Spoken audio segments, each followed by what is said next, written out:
Bonjour et bienvenue au Régional, votre émission d'information régionale de la vallée du Richelieu. On débute aujourd'hui avec les actualités qui ont marqué la région cette semaine, suivies d'une entrevue avec M. Benoît Charette, ministre de l'Environnement du Québec, pour une mise au point dans le dossier Nordvolt. On discute également avec M. Laurent Terrien, directeur communication et affaires publiques chez Nordvolt, pour faire le tour de l'actualité de l'entreprise. Notre journaliste Marie-Ève Brisebois rencontre M. Baptiste Lagne, conseiller aux entreprises à la MRC-VR, pour discuter du défi « Ose entreprendre ». Finalement, on reçoit Mme Marilyn Nadeau, mairesse de Saint-Jean-Baptiste, pour parler notamment de l'impact de la surpopulation des écoles de la région dans sa municipalité. Le Régional commence à l'instant. Bonne émission.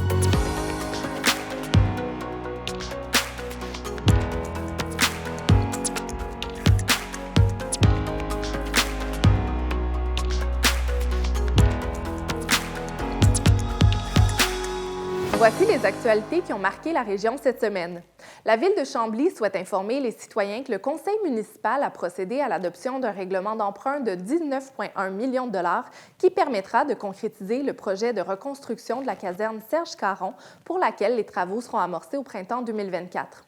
Cette nouvelle caserne contemporaine permettra au service d'incendie de la Ville de Chambly d'être outillé adéquatement et de répondre aux besoins grandissants de la population. Devant une demande constante des produits d'érable et une réserve stratégique de sirop d'érable fortement sollicitée, les producteurs et productrices acéricoles du Québec ont procédé en janvier à l'attribution et au tirage de 7 millions de nouvelles entailles pour des projets de démarrage et d'agrandissement, dont plus d'1 million d'entailles ont été octroyées en Montérégie. Cela portera le nombre total d'entailles à un potentiel de 4,8 millions dans la région montérégienne et de 62,5 millions au Québec d'ici 2026. Le Centre d'action bénévole de la vallée du Richelieu est heureux d'inviter les organismes à but non lucratif à réserver leur espace pour le Salon du bénévolat édition 2024. Cet événement va lancer la semaine de l'action bénévole qui débutera le dimanche 14 avril prochain au Mail-Montenac.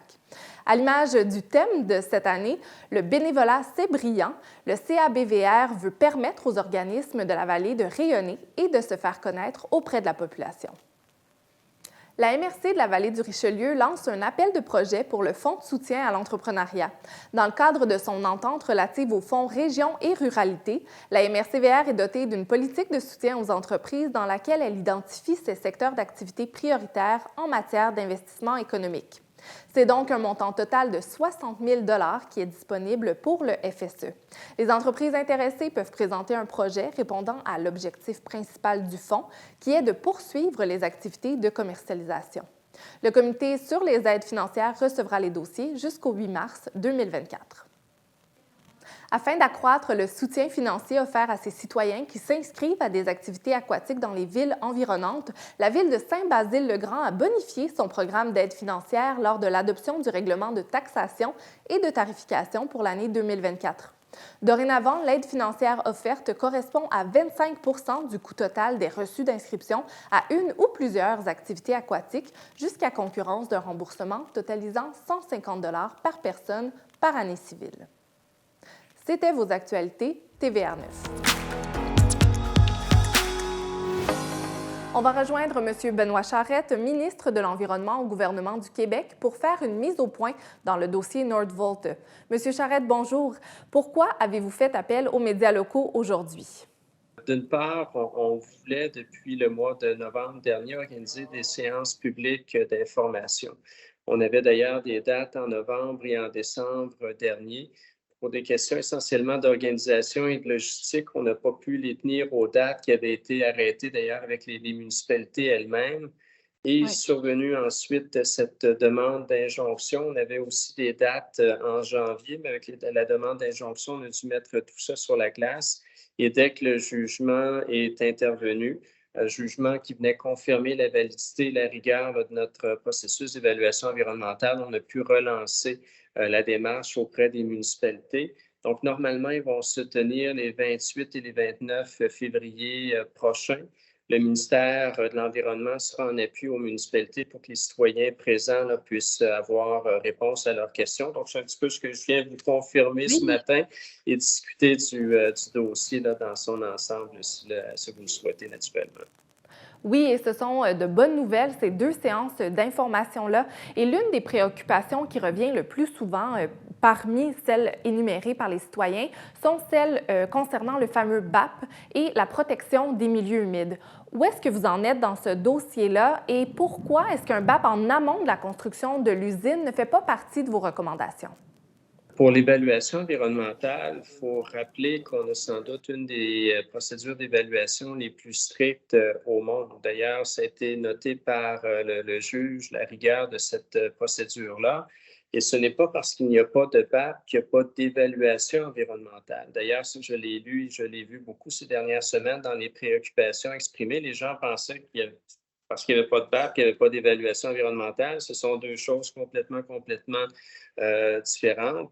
Et la première autorisation qui a été donnée en début d'année ne vise qu'une seule chose, c'est préparer le terrain au développement là, de ce projet-là. Mais il y a plusieurs autres autorisations qui seront requises au cours des prochaines années.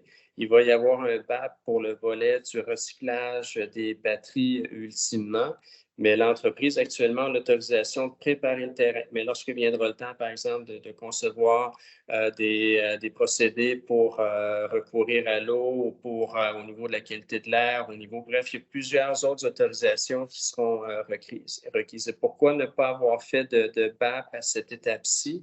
Tout à l'heure, je mentionnais qu'on avait une procédure d'évaluation qui était très stricte, mais ce qui lui donne sa valeur, c'est beaucoup son caractère de prévisibilité aussi. Donc, si un promoteur, là, dans le cas présent, c'est une entreprise, mais un promoteur, ça peut être une municipalité aussi. Si un promoteur ne sait pas à quoi s'attendre avant de présenter un projet parce que de façon aléatoire, il peut y avoir à tout moment un BAP, ben, le Québec ne deviendra plus une destination de choix là, pour plusieurs des projets qui sont actuellement à l'étude. Encore une fois, pas de BAP ne signifie pas d'obligation environnementale stricte. Donc, nous, on voulait tout simplement préserver le caractère prévisible de la procédure d'évaluation pour lui donner cette rigueur-là. Et non, on n'a pas modifié, parce que ça aussi, on l'a entendu, on n'a pas modifié les critères d'admissibilité à la demande de la compagnie. Nous, depuis quelques années, on parle de développer la filière batterie, qui est d'une très grande importance d'un point de vue économique. On pourra toujours en vanter les mérites, mais d'un point de vue environnemental, moi, personnellement, et comme ministère et comme société, on a besoin de tous ces efforts-là pour décarboner notre économie, pour décarboner nos moyens de transport. Donc, d'un point de vue environnemental, moi, j'ai besoin de projets comme ceux-là. Et c'est la raison pour laquelle on a eu à développer une réglementation pour permettre l'établissement de la filière batterie. Donc, on n'a pas voulu favoriser Nordvolt, on est venu établir un cadre de référence pour la filière batterie. Oui, c'est Nordvolt, mais c'est aussi d'autres entreprises. Mais ces paramètres-là, ils n'ont pas été développés par mon cabinet ou par le premier ministre ou par des instances politiques. C'est les spécialistes du ministère de l'Environnement qui nous disaient, après évaluation de leur côté, dire, ben voici, avec tel paramètre, on est en mesure de façon tout à fait sécuritaire de développer une industrie et de permettre une prévisibilité là, pour les promoteurs qui voudraient s'établir au Québec. Et concrètement, qu'est-ce qui va être fait pour protéger les milieux humides? Dans bien des cas, ce sont des conditions qui sont posées. C'est un encadrement qui est dicté. Même pour ce qui est de préparer le terrain, il y a beaucoup de conditions qui ont été imposées à l'entreprise. Il y a des secteurs qui ne peuvent pas être altérés. On a souvent dit ben, pourquoi un projet immobilier était possible et non pas n'était pas possible et oui au projet Nordvolt. Il faut penser que c'est un immense terrain et que les lieux d'implantation des prochains bâtiments ne sont pas les mêmes que pour le projet résidentiel. Et dans les conditions qui sont posées, il y a notamment la protection de certaines espèces. On parle du petit plongeon notamment. Donc, malgré l'autorisation qui est donnée à l'entreprise, elle ne peut pas altérer ces superficies-là et elle doit même les protéger. Donc, c'est le genre de conditions qui peuvent être posées par le ministère de l'Environnement.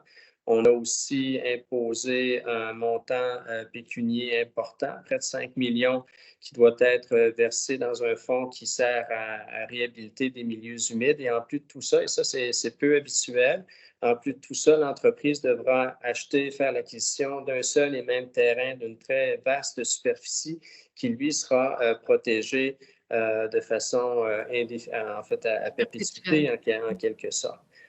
Eh bien, merci pour votre temps, M. Charette, et en espérant que les séances d'information répondront aux questions et aux inquiétudes des citoyens. Mais ça laisse entrevoir qu'il y a un grand intérêt aussi, certainement des inquiétudes chez certaines personnes, et ça, je respecte ça, et on tente de répondre à ces inquiétudes-là. Mais il y a un engouement qui est en train de se créer autour du projet. Je pense que pour la région, là, ce sera un apport réellement intéressant.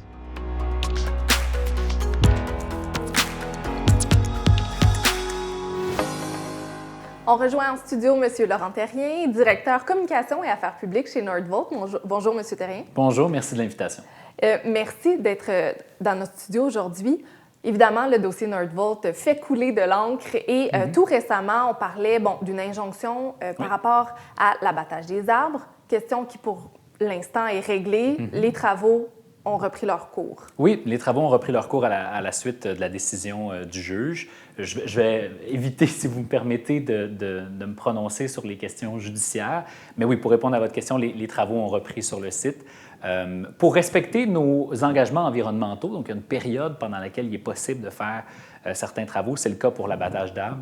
Donc, c'est la raison pour laquelle on a repris. Ouais. Et quelles sont les autres activités en ce moment sur le terrain de Nordvolt? C'est tout. Donc, pour l'instant, les travaux se concentrent sur l'abattage d'arbres. Ouais. Et une des préoccupations dont on entend beaucoup parler ces dernières semaines, ces derniers mois, c'est le fait que Nordvolt n'ait pas été soumis à un BAP. Oui.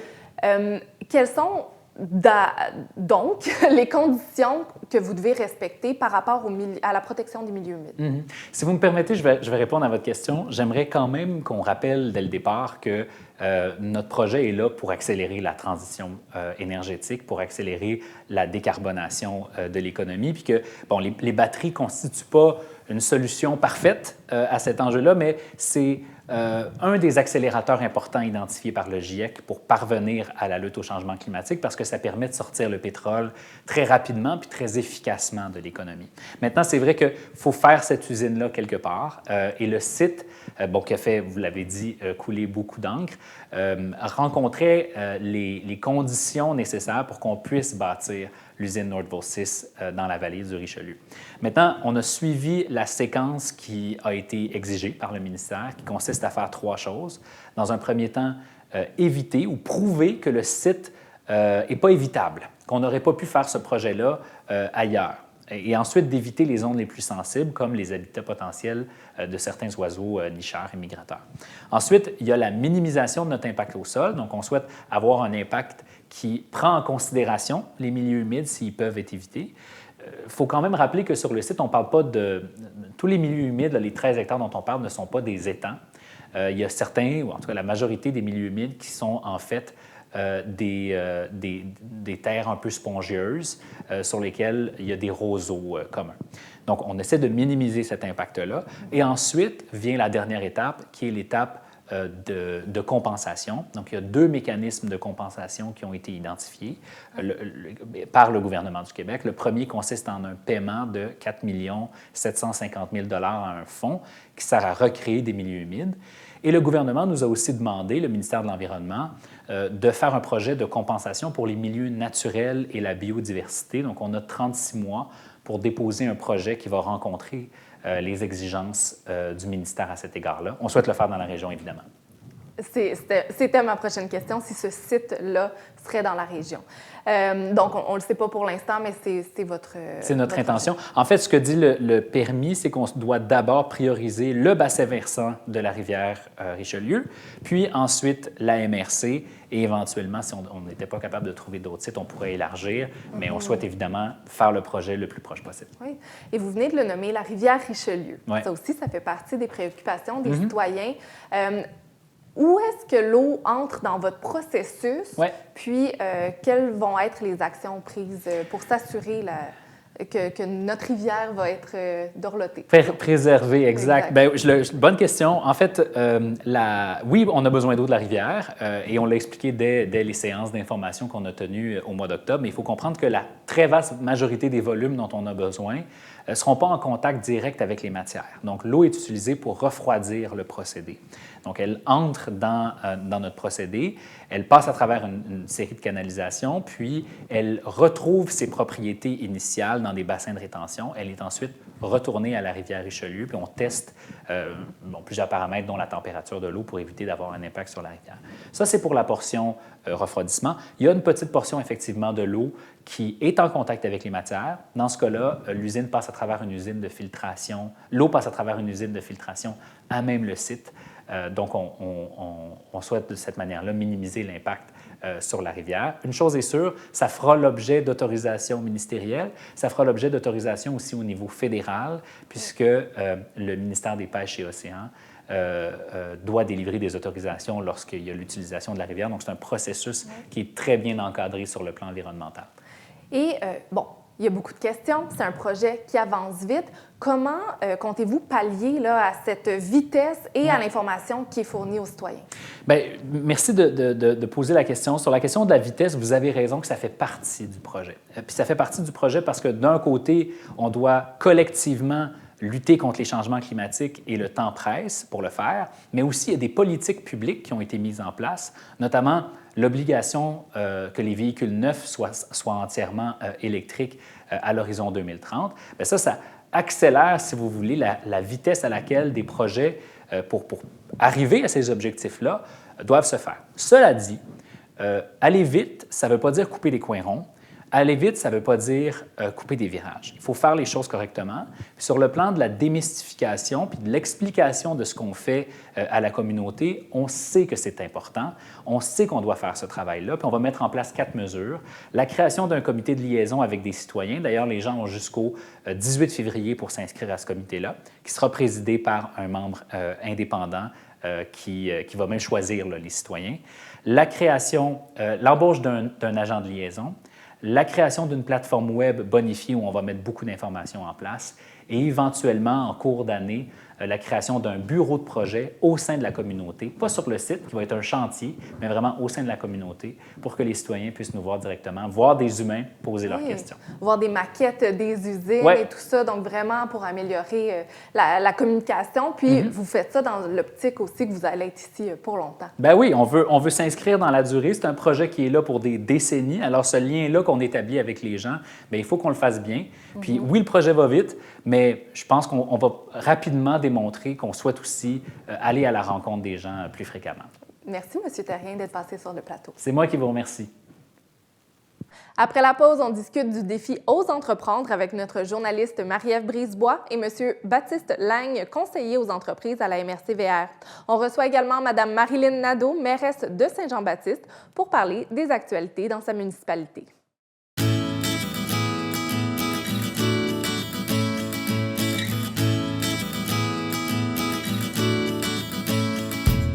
L'histoire d'ici, ce sont 12 rencontres avec d'éminents spécialistes sur différents aspects de l'histoire de la vallée du Richelieu.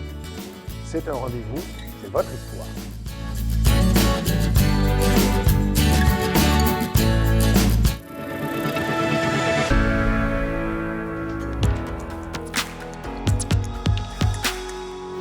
Afin d'en apprendre davantage sur le défi Ose entreprendre, la 26e édition, je suis avec M. Laing, conseiller aux entreprises de la MRC Vallée du Richelieu. Bienvenue sur notre plateau, M. Laing. Bonjour. Tout d'abord, expliquez-nous en quoi consiste le défi Ose entreprendre. Alors, le défi Ose entreprendre, c'est un grand mouvement québécois qui permet chaque année de faire rayonner les projets entrepreneuriaux de plus de 57 000 personnes. C'est surtout un concours entrepreneurial qui se décline autour de 4 volets. Donc, premièrement, le volet démarrage d'entreprise qui permet de faire rayonner les projets des entrepreneurs qui se sont lancés en affaires au cours de l'année, déclinés en 6 catégories. Donc, service à la personne, service aux entreprises, commerce, production, transformation, économie sociale et innovation technique et technologique. Et à qui s'adresse ce concours-là? N'importe qui peut s'inscrire?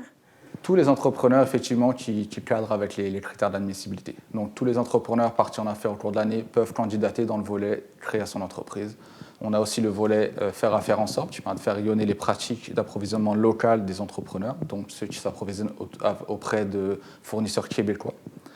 Ça, ce sont les deux volets pour lesquels la MRC est le référent local. On a aussi deux autres volets, qui est le volet Réussir Inc., qui fait rayonner les projets d'entrepreneurs qui ont candidaté il y a 5 ans, qui sont toujours en affaires, donc vraiment valoriser la durée de ces projets. Et pouvez-vous nous donner quelques exemples de critères d'admissibilité? Il y a une section, entre autres, selon le nombre de temps où l'entreprise a débuté versus la date limite de décembre 2024? Alors, ça va être pour les projets de création d'entreprise, effectivement. Ce sont les entreprises qui sont démarrées, donc qui n'ont pas enregistré de vente avant le 1er avril 2023 et qui en ont enregistré ou qui vont faire des ventes avant le 31 décembre 2024. Pour la volet Racing Inc., comme je l'ai déjà dit, ce sont des entreprises qui ont déjà candidaté il y a 5 ans et qui sont toujours en affaires aujourd'hui. Donc, c'est un mouvement d'envergure, c'est québécois. De quelle façon la MRC-VR s'implique dans le processus? Alors, tout d'abord, la MRC-VR est le référent local, donc l'organisateur pour la vallée du Richelieu de ce concours. Donc, c'est nous qui administrons, par exemple, l'organisation du jury et le gala de dévoilement des lauréats qui aura lieu le 3 avril prochain. Oui, parce qu'il y a une date limite pour poser sa candidature. Exactement. La date limite, c'est le 12 mars avant 16 h. Ça, c'est très important. Aucun dossier ne peut être accepté après cela. Mais nous, la MRC-VR, on est aussi là pour aider les entrepreneurs qui veulent candidater. Par exemple, pour les orienter à identifier la bonne catégorie dans laquelle leur projet peut cadrer, et également pour valider la conformité de leur dossier. Et vous disiez qu'il y aurait aussi, avant qu'on commence l'enregistrement, qu'il y aurait aussi un gala de fin de projet, en fait, le grand gala. Effectivement. Donc, pour détailler un peu plus le défi aux entreprendre, finalement, il se fait en 3 échelons. Comme je l'ai dit, l'échelon local, nous sommes les référents. Chaque lauréat va passer au niveau régional, donc au niveau de la Montérégie, avec le même processus de jury et de gala de dévoilement des lauréats. Et l'échelon final, c'est le national, donc vraiment québécois, avec un grand gala national qui se tiendra à Québec au courant du mois de juin. Donc, la MRC-VR s'implique d'une belle façon dans ce beau défi de Ose entreprendre. Ça permet de faire rayonner une multitude d'entreprises aussi par le fait même, de les mettre en lumière, en fait. Exactement, exactement. Puis ça fait partie des missions du service de soutien aux entreprises de la MRC-VR, d'aider, d'accompagner, de faire briller les entrepreneurs de la vallée du Richelieu. Les entrepreneurs locaux autant que possible, c'est ça. Donc, les gens qui veulent avoir plus d'informations peuvent aller consulter le site Web, je crois. Exactement. Donc, le site Web de la MRC-VR qu'on va mettre au bas de l'écran. Merci, M. Laing. Très apprécié de passer à notre studio aujourd'hui. Un plaisir. Merci beaucoup. Merci. On prend des nouvelles de la municipalité de Saint-Jean-Baptiste avec la mairesse de Saint-Jean-Baptiste, Mme Marilyn Nadeau. Bonjour. Bonjour, Mme Biot. Donc, ça bouge dans votre municipalité ces jours-ci. Vous venez tout juste de recevoir des communications du Centre de services scolaires des Patriotes par rapport au plan de répartition dès 2025 dû à la surpopulation de l'école Ozias-le-Duc. Effectivement, quand on a communiqué avec moi, on m'a tout de suite mentionné que c'est la première fois que ça se passait dans notre centre de services scolaires. Puis, ils devaient trouver des mesures qui étaient acceptables là, pour nos élèves. Donc, puisque ça déborde à l'école Ozias-le-Duc, ils ont dû faire la répartition de 3 municipalités, dont Saint-Jean-Baptiste, Saint-Charles et Saint-Denis sur Richelieu, qu'eux vont aller à la Polybelle, tandis que nous, on a eu comme information que c'est à la grande école de Chambly qu'il va y avoir la rentrée scolaire là, dès 2025, que nos élèves de Saint-Jean-Baptiste là, vont aller à cet endroit-là. Donc, dans 18 mois, ça laisse quand même du temps pour se préparer. Ça touche donc les élèves de 5e année maintenant. Les parents qui ont voulu plus d'informations, ont eu accès, je crois, à une séance d'information. Exactement. Ils ont eu tout d'abord un communiqué, puis ensuite, il y avait une rencontre le 6 février pour avoir réponse à leurs questions, en fait. Tout à fait. Mais ça suscite de l'inquiétude tout de même parce que, tu sais, comme on veut être dans le même territoire du CIUS, ainsi que nos organismes qui nous desservent. Donc, oui, il y a place à inquiétude, mais j'imagine que beaucoup d'études ont été faites quand même de leur part là, pour voir au bien-être de nos enfants. Oui, c'est tout un casse-tête, ce dossier-là, qu'on va suivre, bien évidemment. Sinon, encore dans votre municipalité, il y a le pont Lacoste qui sera en reconstruction dès 2025 et vous avez des nouvelles dans ce dossier-là. Oui, en fait, ça fait longtemps que ce pont est sous haute surveillance. Donc, nous sommes contents, mais en même temps, ça apporte beaucoup de contraintes. Donc, on a proposé au ministère des Transports une voie de contournement et finalement, ils l'ont accepté avec l'argent pour pouvoir payer, en fait, cette route-là, qui est essentielle pour nos mesures d'urgence. Donc, en 2025, la municipalité va se scinder en deux. Espérons que ça va prendre 1 an et non quelques années. Oui, définitivement. Oui. Sinon, vous venez tout juste de sortir votre programmation de loisirs. Oui, en fait, c'est toujours très diversifié comme programmation, mais je peux vous dire que le plus populaire, c'est nos danses en ligne country. C'est plein, plein, plein. Puis, oui, ça part du yoga aux danses. Puis, on a aussi au niveau une belle offre culturelle à notre bibliothèque qui se fait une nouvelle beauté, en fait. Oui, on a reçu des sous pour améliorer, en fait, notre infrastructure. Donc, c'est vraiment à aller voir là, dès l'ouverture. Puis, évidemment, nous avons notre bal d'études qui a dû être reporté au lieu du week-end dernier. Ça va être le 16 février. Donc, c'est un événement à ne pas manquer. À chaque année, il y a beaucoup, beaucoup, beaucoup de familles qui se rassemblent autour d'un feu et on échange, on peut siroter du chocolat chaud oui. et ainsi la bonne thé d'érable qu'on aime à chaque année. Ça, c'est Krillbeck, évidemment. Oui, donc un événement familial, entre amis, pour aller voir nos voisins à ne pas manquer le 16 février prochain. Merci, Oui. Madame Nadeau, d'être venue sur le plateau. Bien, merci à vous de l'invitation. À bientôt. Bonjour. C'est ce qui termine l'émission de la semaine. Merci d'avoir été au rendez-vous. On vous invite à consulter le tvr9endirect.com pour visionner différents dossiers, notamment un dossier très complet de Nordvolt qui comprend des entrevues longues de certaines des entrevues qu'on a faites aujourd'hui. Sur ce, bonne semaine à tous. À bientôt.